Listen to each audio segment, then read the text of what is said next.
Alright guys, you got your boy Jet Stinger here today, and today we are back with some reverse 1999 content, and today we are here to talk about the best possible teams for Lopera. If you guys don't know, she is dropping fairly soon, and of course, as always, I'd like to give you guys some fun team recommendations, some fun ideas that you can try when you eventually go to pull Lopera herself.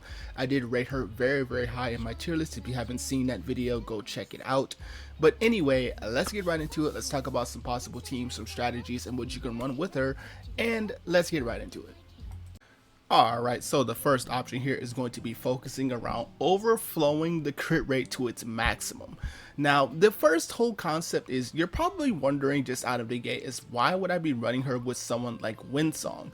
Winsong already has a critical overflow value of her own, which, if you guys don't know how Lopera's crit rate overflow works, it's a 2-to-1 because she buffs up crit rate by 40%, and she doesn't give everyone a 1-to-1. It takes, I believe, 40% of the overflow crit rate to now give it into critical damage, which basically means for every 2 crit rate that you go over, that's effectively a 1% critical damage bonus that comes with the array field.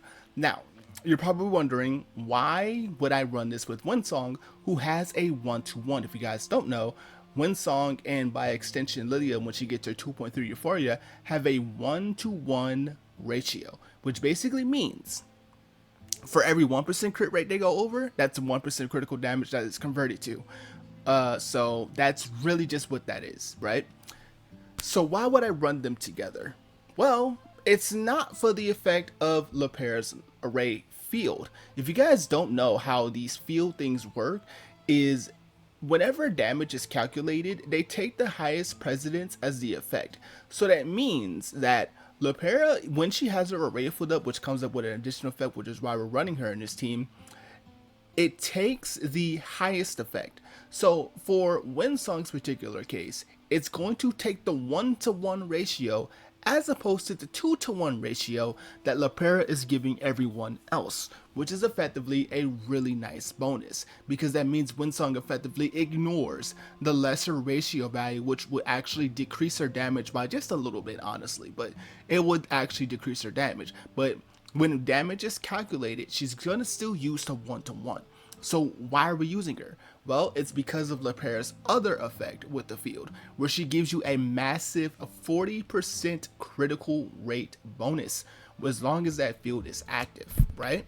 Which is really good, because since she wants people to kind of overflow, they kind of had to give her a reasonably high amount so that other units can reach the 100% pretty consistently, which is pretty good. So the whole thing here is to really just cap out as much crit rate as we possibly can, while also adding critical damage into the mix, to just then let Winsong do what she does best, which is blow things up. Like, that's basically it. You can run this same strategy with basically any DPS in the game currently. I just think Winsong is the best one because of just how much critical rate, critical damage she gets just naturally. Because if you even look at just a standard build, this is R10 with the resonance pattern activated, but this is what mine has: 51% critical rate, which is a lot. That's a basically 68.8% crit rate just entering the battle, and that is really strong. Of course, you also have her effect right here, where she enters the battle with an additional 10%, and then another additional 10%. So it's another additional 10, I mean, that's another additional 20% crit rate just by entering the battle, right? Mine says 25 because mine is P2, which gives a bigger boost. So mine is 25%. So I'm getting 35% crit rate and 35%, I mean 35% crit rate, 25% critical damage. But if you're P0, then you're getting the 20% crit rate and the 10% critical damage, which is still very good. And then of course we have Vila. I mean, it's very hard not to recommend a crit focus team without Vila being our healer and also being able to buff crit rate, crit damage on a whim. As you can see, she gives the full effect of this effect, which is going to be 30% critical damage and 40% because Winsong is a mental DPS character, which basically already effectively starts her overflow, right? That starts it already out of the gate. And then you have Mercuria, who is also going to then give an additional 20% crit rate and 30% critical damage as part of her buff effect with her with her cosmic energy, right? With her cosmic energy, you can get special additional effects as well. So you see, it's using critical damage, and then she also has a buff card that can give a crit rate. So she's going to be giving us the critical rate from her buff card. She's going to be giving us critical damage as part of her stacks. Mine is P2, so I get 50% critical damage instead of the 30%, just in case if you saw that.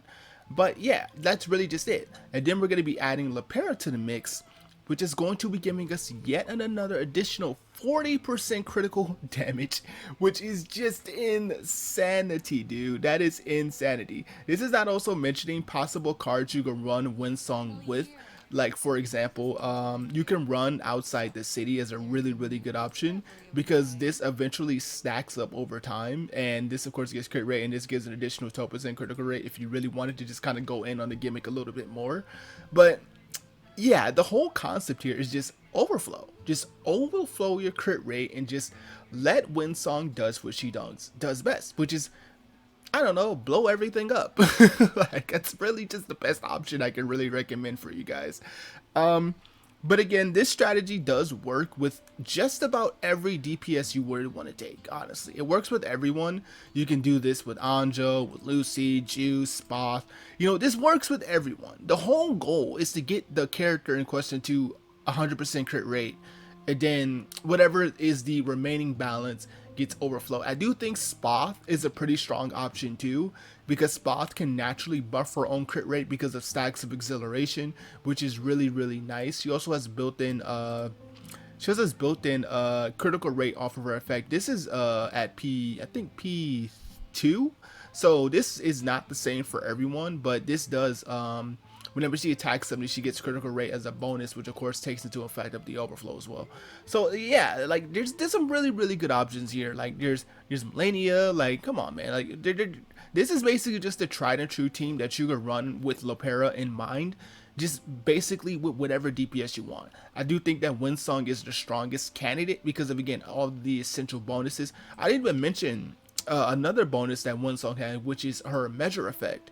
Her measure effect, which is another additional 3% crit rate and another 3% critical damage whenever she gets a crit, which is an individual stack. So, I mean, there's just so many options that you can build up on with Windsong, just continuously getting her a very, very high damage output potential. Now, if you're running into a situation where survivability may just be an issue, of course, if you really, really want to be adamant and use Lopera, I wouldn't really recommend it, because while I do think Lopera brings other good things to the table, like she brings a heal, she also brings the ability to buff Incantation Might, which is also something that Windsong really loves, but Mercuria kind of has that handled on a dime, so it's not really that big of an issue. She also brings Ultimate Might, which can be considerably wasted, because Windsong herself isn't really dealing damage with her ultimate. The ultimate is just what sets up the ability to cast her incantation. So it's not a damaging move. It's just giving you the ability to just take the incantations that's in your deck and then cast them. So giving Ultimate Might is kind of a bit of a bummer, which is why people would prefer to just run Mercuria Vila instead, and then run like a sustain like Kakania or something. But basically every other DPS really doesn't mind this at all, because all the other DPSs are attacking with Ultimate. You have Anjo, does damage with ult. I mean, Lucy doesn't deal damage with her ult either, so that's also a consideration too. But Ju damage, Spock damage, Melania damage, Kala damage, you know, like whatever character, Marcus is damage, Jessica's damage, whatever character that you can really want to use with this type of team can use the effect of getting both of the benefits here, because you get the Incantation Might and you still get the Ultimate Might, which of course means Lopera is able to do just be a little bit more flexible for those teams. But yeah, again, another really, really strong option too, I would actually say, is actually going to be Lilia. Lilia is a really, really good option when she gets her Euphoria in 2.3, because she is also another candidate of the 1-to-1 ratio, which means she's not really necessarily bothered by Lopera's 2-to-1 ratio. And with her new Euphoria, Lilia becomes a really potent ultimate nuker, because she gets a special effect where she gets 75% ultimate might bonus whenever she crits a target. So the whole new plan now with Lilia, for example, is to get as much critical hits as you can before you cast ult to fire off a devastatingly strong ult. Even at P0, Lilia has a really decently high modifier for ult. 700% on a single target is really, really strong. If you have dupes in her, then obviously the number goes up higher. And the same thing could be said about Lilia and having a really, really good, easy to follow build. As you can see, mine is just about the same percent of Winsong being at a massive 78% crit rate just by starting out. And then of course I don't even have a resonance chain activated, which means I could potentially get more.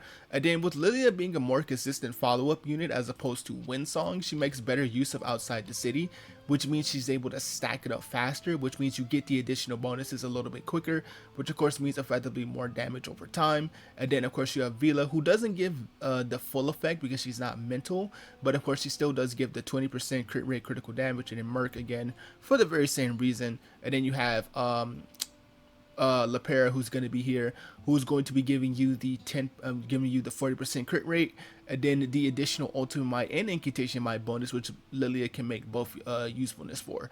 But again, that's really just going to be the first team. Really winded explanation there, but I really wanted to kind of talk about the really fun synergy that it goes with the one-to-one characters as opposed to just standard DPSs. So yeah, that's really just going to be that, and let's get on to the next team. Alright, and we're on to the next team, which is going to be focused around dual TPSing, and this is going to be making the units utilize, basically more units utilizing her array field, which is the 40% crit rate and everyone gets critical rate overflow. And one of the best utilizations I think is Anjo in 37 because of the high attack frequency and the quick buildup that you can really do with Lopera in mind.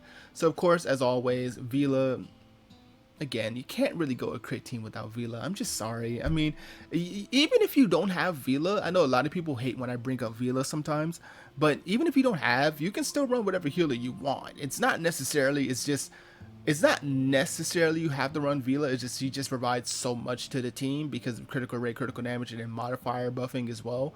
And of course, built in dispel on all. You know what I mean? Like there's so many things that she provides. But again, if you don't have Vila, it's totally fine. Just run like two fairy. Just run Yensei. Just run even balloon party. I mean, run a balloon party if you must. But anyway, let's really break down this team. So the whole goal is to really utilize just high damage frequency between Anjo and 37 and spamming as much damage as they can while they're under Lopera's array field. She can get into her array field pretty quick because of the built-in effect she does have. She can actually build up her Moxie pretty quickly early in, so that it's an early cast, and then you just kind of start going off with Anjo and Lopera while the field is active, and then you slow build it up to the next rotation, and you just kind of go from there.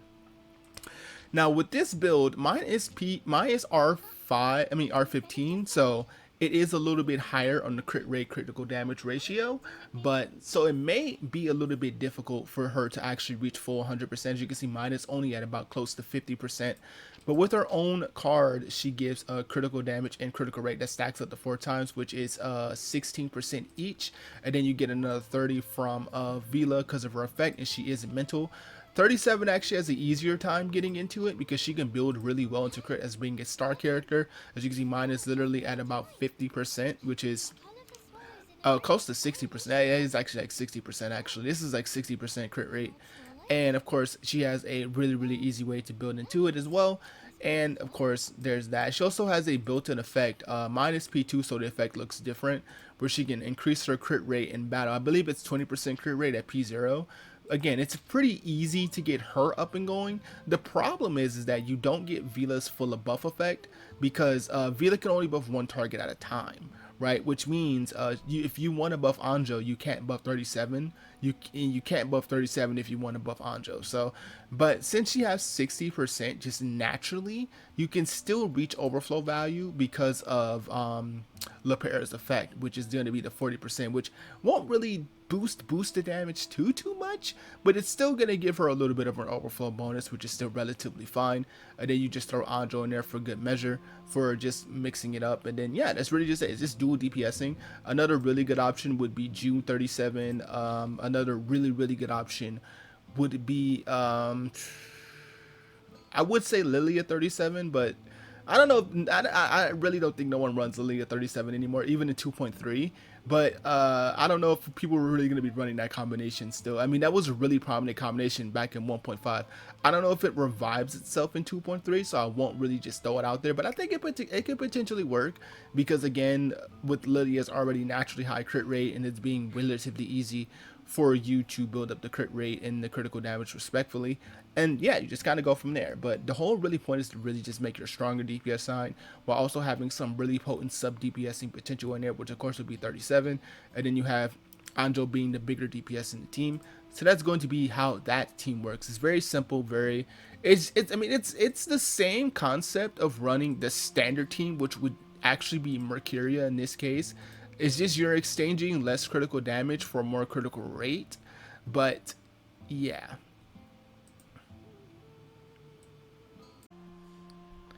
All right, for the final team we have here today, and this is going to be a team that centers around Lopera's other effect off of her channeling skill, which is called Right on Target, which gives you a 10% damage. It gives you 10% critical damage based off of Lopera's critical damage stat.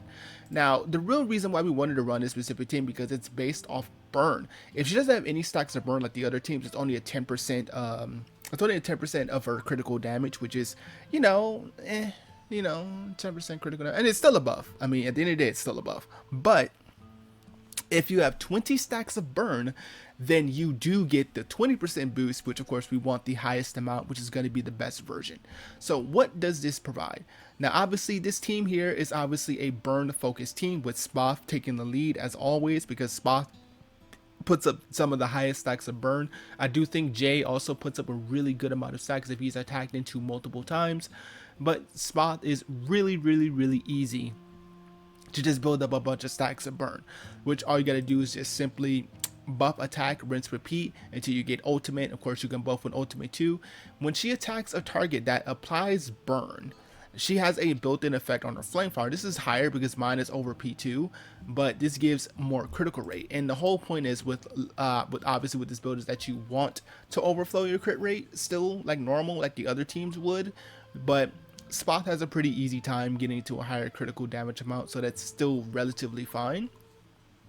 Of course, we have Isolde here who is going to help us with spreading burn even quicker because Spoth on her own can't really reach the 15 stack condition of burn because of how burn works. Burn is reasonably bad when it comes to managing stacks because of how they fall off. They fall off pretty drastically because they cut by half every single end of the round. With Isolde, you're getting the ability to put up 3 stacks on everyone who can attack. Now, the reason why I don't have Vila here is because since Vila doesn't attack, that makes the stack generation a little bit slower. So I decided to go 2 Fairy instead. Again, if you want to run Vila, that's still ultimately fine because you're going to reach the 20 stacks within second turn anyway, regardless. It doesn't actively matter. It just makes it just a tiny bit faster to get into because 2 Fairy can attack because she can lower critical resistance with one of her skills and her ultimate does deal damage. And then of course we have Lopera here who's going to be giving the critical rate bonus and then the ultimate bite bonus as well, which is also going to help. She can also give incantation bite bonus as well, and it's also the right on target buff effect for Spoth. But that's really just what this team was about. It's really simple to really understand. It's just you're basically putting a burn team together and you're adding Lopera as an option too. Lopera can also spread stacks of burn too, by the way, which is actually pretty cool. So that is really it. But that's going to be all the teams I have here today for Lopera. If you guys have enjoyed the video, let me know in the comment section below. If there's any character that you ever want me to do, let me know in the comment section below because I wouldn't mind going to some older characters and talk about teams, especially with Euphoria's coming out relatively soon. But anyway, this has been your boy Stingren. I'll see you guys next time. Peace.